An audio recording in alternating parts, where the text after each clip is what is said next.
Are we powerless against the resurgence of slavery in the United States? Quite the opposite, says Pastor Paul Palmer. He'll explain next on Global Perspectives in the second of a three-part series on modern slavery.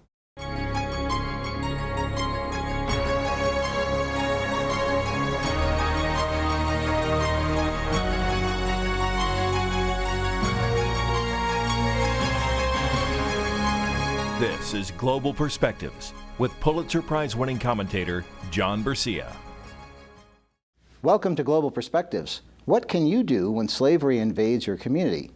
Pastor Paul Palmer, a key figure in Atlanta's anti-human trafficking efforts, has enough experiences to inspire multitudes. Welcome to the show, Pastor Paul. Thank you. It's good to be here, John. Thank you very much. Did you just happen into the anti-human trafficking area, or was this something you had aimed to do, planned to do over time? No, actually, we didn't plan to do it, John. We just kind of fell into it. We saw a great need in the community that we started this social service work, and it was just obvious, too obvious to neglect, too obvious not to do something.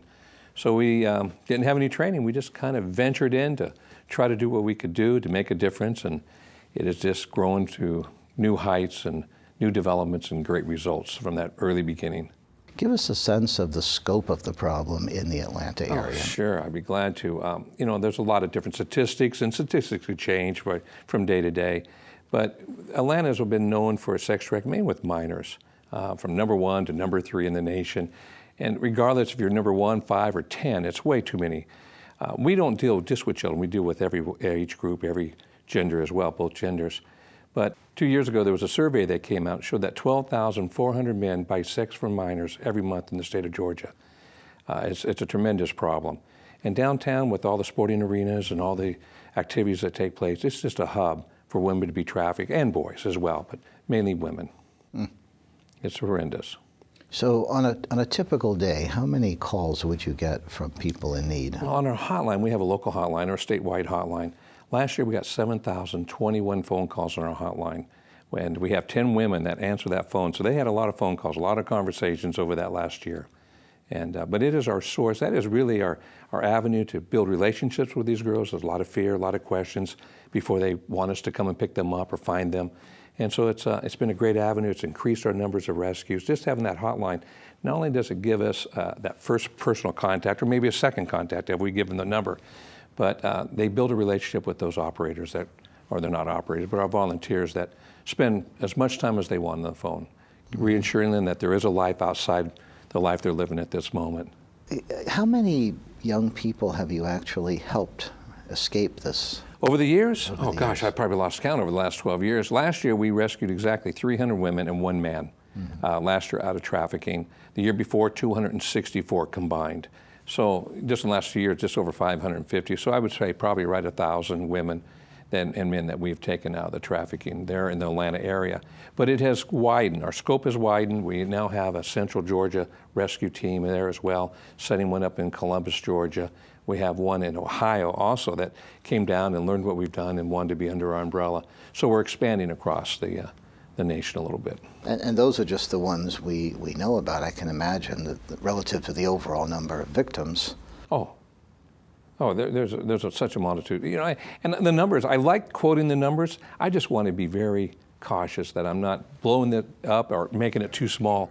But something like 300 children will be exposed this week in the state of Georgia for the first time in sex trafficking. That's a number that we just want to change. And, so it's just not rescuing, it's just not trying to stop the industry, but we want to prevent it also. So we work with children in our prevention program, hundreds and hundreds of children every week in the inner city of Atlanta. Yes.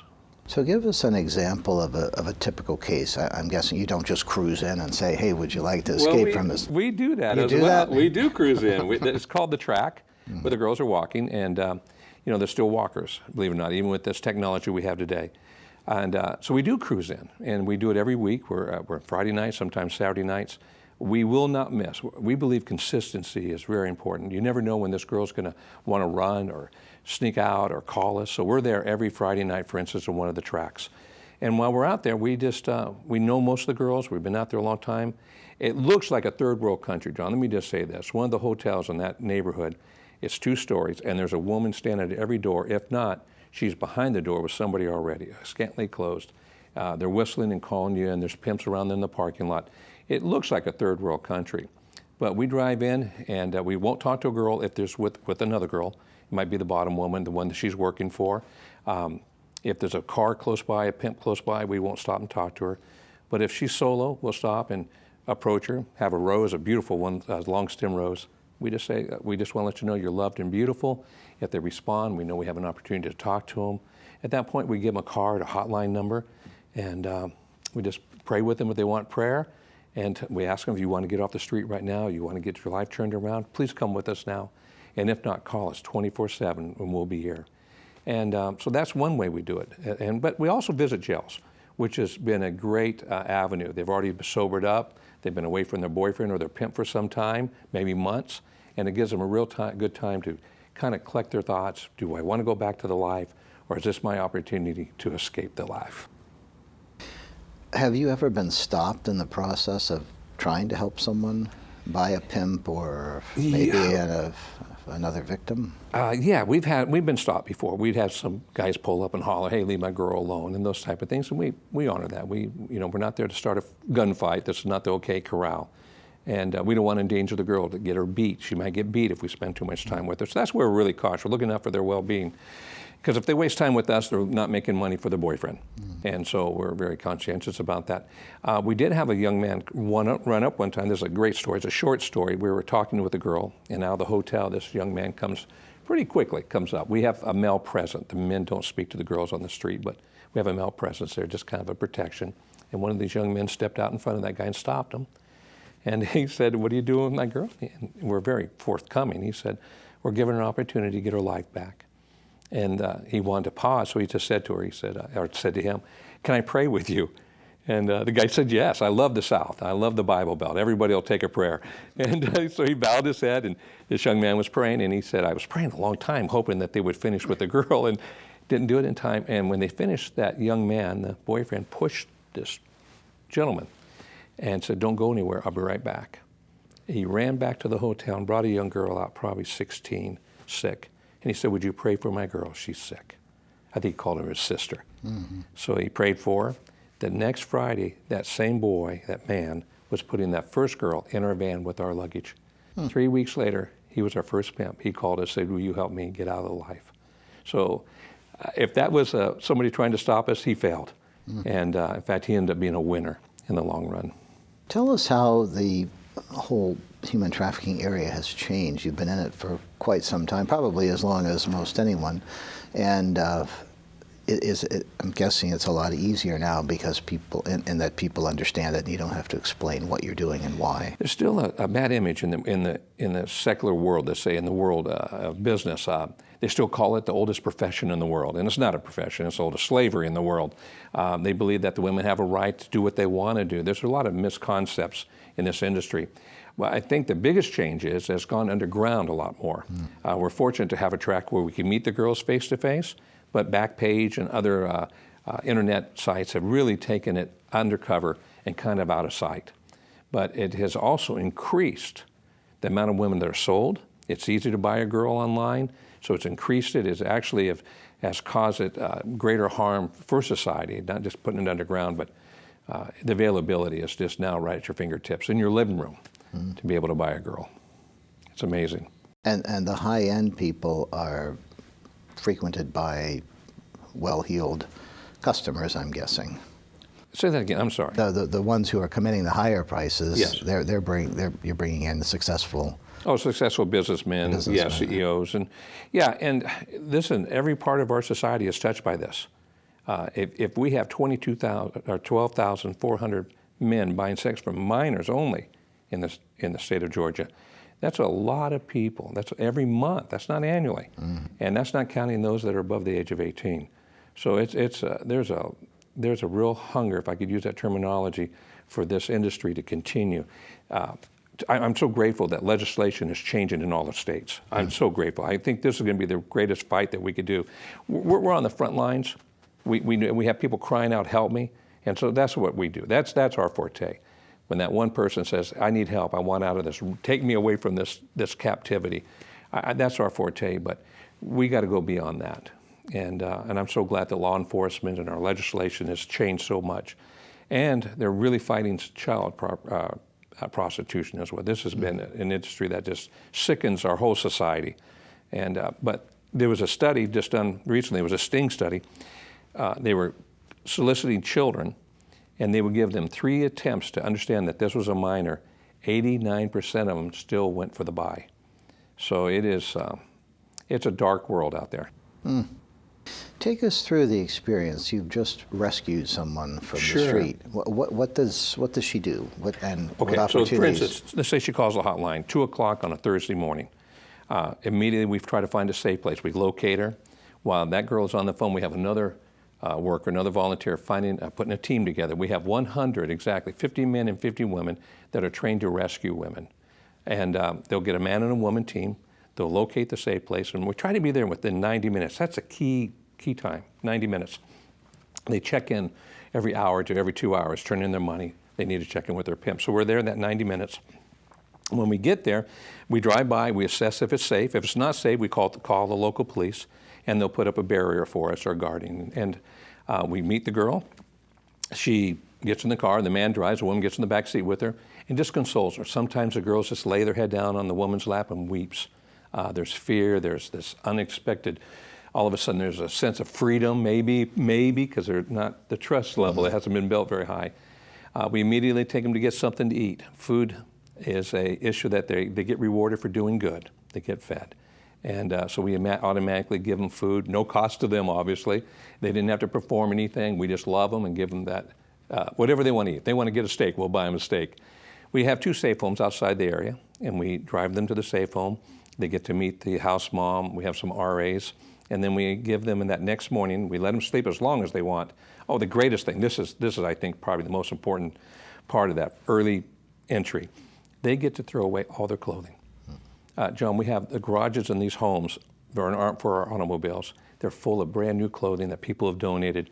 And the girls get to go out and pick out their sizes, pick out the style clothing they like, new shoes, everything.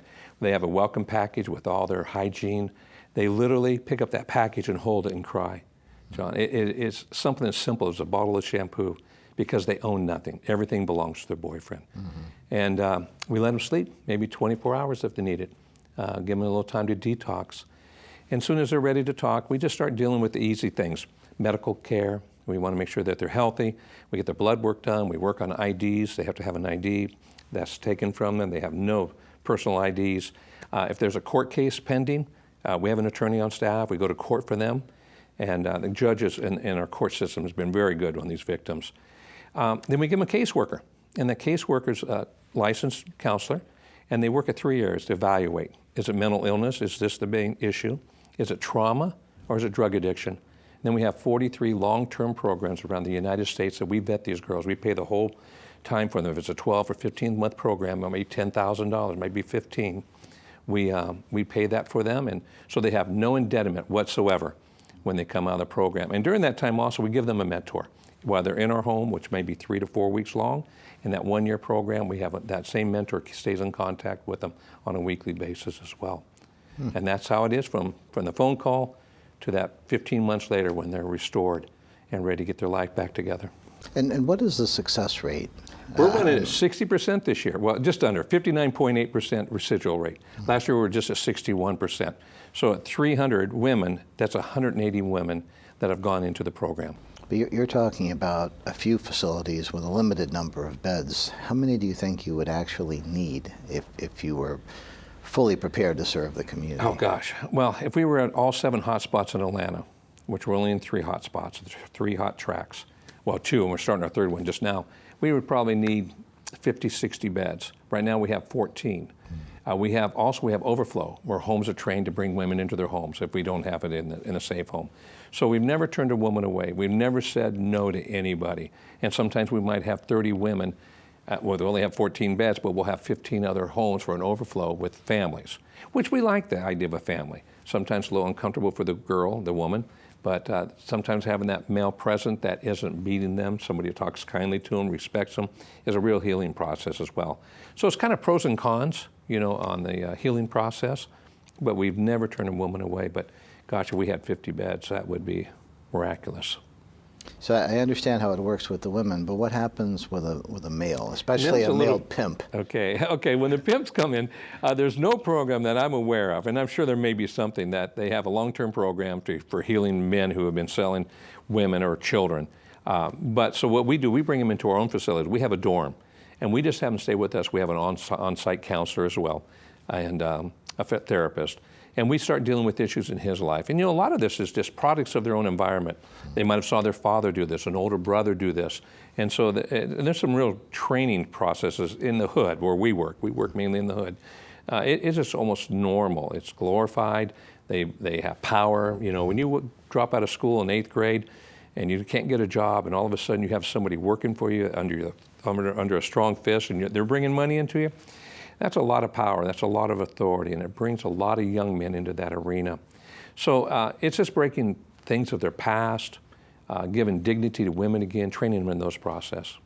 And it's been challenging, but these guys are just normal kids who grew up in a bad situation and abuse women. I'm not glorifying them, I'm not excusing their bad behavior, but in a sense, they're victims many times as well. Mm-hmm. I think you've just touched on a very important aspect of this, which is the economic incentive. Mm-hmm. And in a period of recession, as we've had for the last several years, yes, this probably becomes even more attractive because it's doable. It is doable. And everybody wants to be successful. I don't know if it's a male ego. I've only lived in this one body, but I believe every man wants to be successful, and I'm sure every woman does too. And if this is the only means of success and authority, be an authoritarian and having power and living in a poverty-stricken area, the odd thing is, John, they don't leave the area. They still live in that area. And they might have a nice car and nice clothes, but they still choose to live in the hood. And I don't know if that's a lack of incentive in their own life to get out and do something, but it is a great incentive with our economic status as it is today. To what extent is Atlanta and the activity that goes on there connected with human trafficking in other cities, other states? Well, trafficking is just what it is. They traffic from one city to another, so we're all connected. We're known because we have major intersections of highways coming through. They say it's the airport, but if you're trafficking somebody, most of the time you will not go through an international airport. You might use a rail or a bus system or your own personal cars to drive them through. Up until they moved the hockey team to Canada, we're one of the cities that had every major sport arena in the city. Plus, we're known for the SEC and all the playoffs. So we find ourselves being a hub for people to bring girls in and out.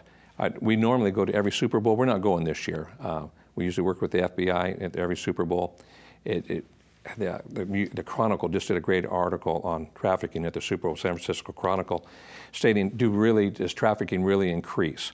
According to the FBI, it increases in a great number. And so taking the Super Bowl event, and then we have this famous football team and basketball team and baseball team. We're a hub to have women come in and out. So most of the girls we rescue haven't just worked in Atlanta, but they've worked the nation. They've gone to Dallas, they've gone to San Francisco, Las Vegas, Chicago, and they follow events. At some point, does this become international, or is there enough supply in other places? Oh no, it becomes international. And if you could buy a woman through a trafficker, literally take slavery by paying for that woman from another pimp, it's a money maker. This is what pimps will tell us, that we're ex-drug dealers. I could buy cocaine and I could only sell it one time, but I could buy a girl and sell her many times over. So some of it is international. Some of that is not seen on the streets, on the track, because of immigration laws and things of that nature. So most of those are undercover, back page, or through a syndicate of somehow, word of mouth. And but yeah, it's huge in our city, but just not our city. It's bigger than Atlanta, much bigger. It's everywhere. Yeah. So how important are the partnerships that you forge with other like-minded organizations, with law enforcement, with the healthcare community, et cetera, et cetera? Okay, law enforcement and NGOs. We cannot do it alone. And what's really nice about this fight for justice is that all the NGOs realize that they don't have a corner on this subject, that we need each other. We need other people's expertise. Law enforcement needs NGOs. Georgia Care is the government entity that takes minors, but they give their minors to licensed NGOs. We work with the local police department. We work with the district attorneys in different counties around the Atlanta metro area. We work with the FBI, the GBI, Homeland Security, as well. And so if there's a bus, they'll call us to make sure we have beds, want us on site after they do the bus. If the girls don't want to be arrested and want help, they just release them to us right then. They get all their information, but they release them to us rather than take them into the county jail and book them. And they're really starting to get the idea that they're not criminals. They really are victims.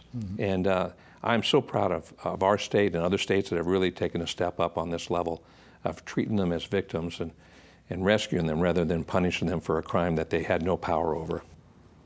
Are you involved at all in the education side of this issue in the sense of trying to inform and help young people before they're sucked in? Yes, we are. First of all, we go to medical clinics, and we've been to Emory, we've been to the Grady Hospital there in Atlanta, we worked with Wellstar, we work with other groups, what would you call clinics, day clinics. There was a statistic that came out in 2013. I don't remember the amount of women that they interviewed, but 86% of them went through a medical facility, and not one of them, John, was recognized as being trafficked. So we do training there as well. We are constantly training volunteers and giving awareness. There's great groups that are going into schools now, high schools, middle schools, and elementary schools with great curriculum. So yeah, we partner with all these, and education is a big part. And as I said earlier, the general public has a bad view of what this is, or a misconcept of what trafficking is. So we really like to educate the society as well. And when you're seeing this issue isn't something hidden under the rug anymore like it was a dozen years ago. It's really been brought out in the open. Your show today is part of that educational program. Those that are watching today are going to have some type of knowledge, and the shows that you're doing in this series, they're going to learn something that they may have never heard before, and they're going to be aware, and they're going to be vigilant and looking for opportunities to make a change as well in their local communities, finding NGOs, talking to local police, suspected, turning in something that may look a little suspicious. So I appreciate you, if I could just say this right now, I appreciate you taking time in this show to bring this subject to the top of the surface. No, we appreciate your efforts. What do you look for in people that you want to bring in to work with you? Obviously, there aren't any degrees or very, very few degree programs where you can actually study human trafficking and how to resolve it. What kinds of talents and training do you look for? Well, we have a volunteer base. First of all, let me just say this is a volunteer-run ministry. We have staff, obviously, but it's volunteer. But there's a real stringent background check, obviously. That's going to be one of the first things we do. And then we have an intense 3-day training if you want to be a volunteer. There's certain things you can do without volunteerism because you're with our staff, but to be a rescuer, to work in our safe homes and those types of things. And we set them up every quarter. We sell out every quarter. We sell out. We fill up every quarter. People fly in from all around the United States. We're doing one in Woodstock at Woodstock First Baptist Church this coming weekend. And it has just been overwhelming, the amount of people that want to be trained, will want to have some insight. A lot of them stay on staff with it, become our staff after they've gone through the training. Qualified men and women.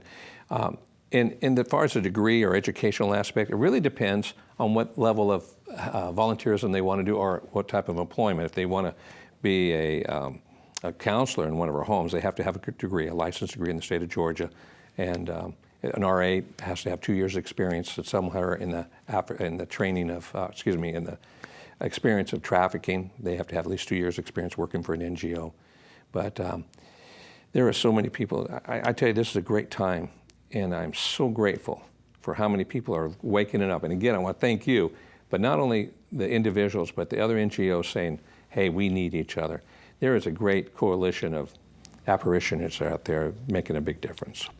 Well, great. Thank you so much for joining us today, Pastor Paul Palmer. Well, thank you, John. This has been a great pleasure. Thank you very much. Thank you. And thank you. For Global Perspectives, I'm John Bercia. We'll see you next time.